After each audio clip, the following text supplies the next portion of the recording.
tous les grands-parents qui ont été déracinés de la Palestine ont toujours pris ce temps de décrire les maisons dans lesquelles ils habitaient, les villages d'où on venait, et ce qui fait qu'en fait, même après 4-5 générations, moi je suis en mesure de te citer les villages de mes arrière-grands-parents.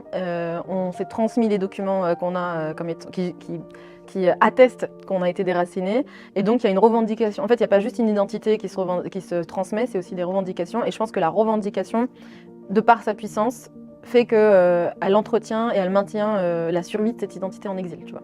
Et il est question de ça, en fait. Il est question de survie, en fait. Pour nous, il est vraiment question de survie. C'est de se dire, si on arrête de se définir comme palestinien, si on arrête de s'identifier à ce qui est notre culture, à ce qui est notre mémoire, on éteint, en fait. On enterre cette identité et cette histoire traumatique, en fait, aussi de notre famille. Et c'est aussi un devoir. C'est-à-dire que moi, je suis à la fois très fière de ce qu'est mon identité, j'en souffre aussi par moments, et ça c'est important d'en parler, notamment pour les personnes qui sont exilées. Mais c'est aussi un poids, c'est-à-dire qu'arrive à un moment où ça s'est aussi imposé à moi, quoi. Quand tu as ce poids en fait, traumatique de l'histoire de ta famille, on te raconte de génération en génération tout ce qu'a vécu ta famille, que ce soit dans l'installation des camps de réfugiés, que ce soit le déplacement, leur expulsion de la Palestine, arrive un moment où t'as pas le choix, quoi. C'est une responsabilité en fait. C'est une responsabilité. Petite. Totalement.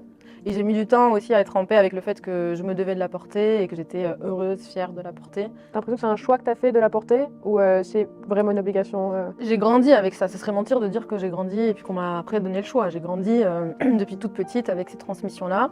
Donc ça a toujours fait partie de notre quotidien. Mais c'est vrai qu'arrive un moment, quand tu te construis, tu te dis mais est-ce que c'est pas trop lourd pour moi à porter? Je suis en exil, je parle mieux le français que l'arabe. Mon quotidien, il est avec des Français. Enfin, c'est dur quoi pour moi de vivre dans une partie de mon cerveau dans un monde que je n'ai pas au quotidien en France, et en même temps de jouir pleinement de mon installation en France, tu vois. Il y a quelque chose qui me ramène, qui vient me happer tout le temps, qui me sort en fait de mon quotidien, et en fait cette gymnastique du cerveau, des émotions, elle est très très dure. Elle est très très dure à gérer au quotidien. Je me demande ça vraiment, je me doute un peu de la réponse, mais est-ce que des fois tu arrives à te dire ok aujourd'hui je veux vraiment faire ressortir mon identité française, ou des fois que tu dis ok aujourd'hui je me sens vraiment palestinienne, ou est-ce que c'est vraiment toujours un équilibre qui est en mouvement? Non, moi, ce que j'adore, c'est quand de façon complètement naturelle, c'est pour ça que je disais aussi dans certaines interviews que l'intégration, elle se dictait pas, en fait, elle se vit, tu vois. Et nous, je me souviens d'un jour, on a ouvert le frigo avec mon frère, le frigo de ma mère, et on avait vu une tonne de fromage, tu vois, français. Alors que chez nous, on a 2 fromages, tu vois. Et ils sentent pas, tu vois, on a le halloumi, et voilà, avec 2-3 fromages comme ça. On voit une tonne de fromage, dont du bleu, tu vois. Et là, on se dit, ça y est, on a réussi notre intégration.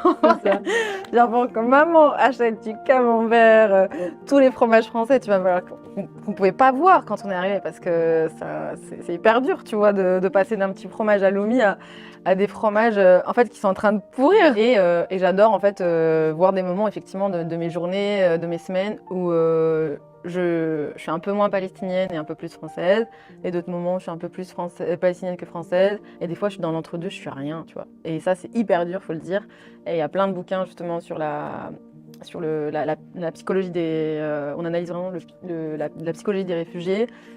Et on te dit que par moments les réfugiés sont dans un nulle-part permanent. Et donc moi des fois je suis aussi dans cette bulle qui est ni palestinienne, ni syrienne, ni française, et où tu es un peu dans un trou de te dire mais en fait je suis pas assez française, je suis pas assez palestinienne, je suis pas assez syrienne. Et des fois en fait tu es surtout sur le moins, et puis d'autres moments où je me dis mais en fait, je suis pleinement française, je suis pleinement palestinienne, et j'ai aussi une histoire avec la Syrie parce que j'y suis née, et donc tout dépend en fait des moods, mais ça se croise de façon régulièrement quoi.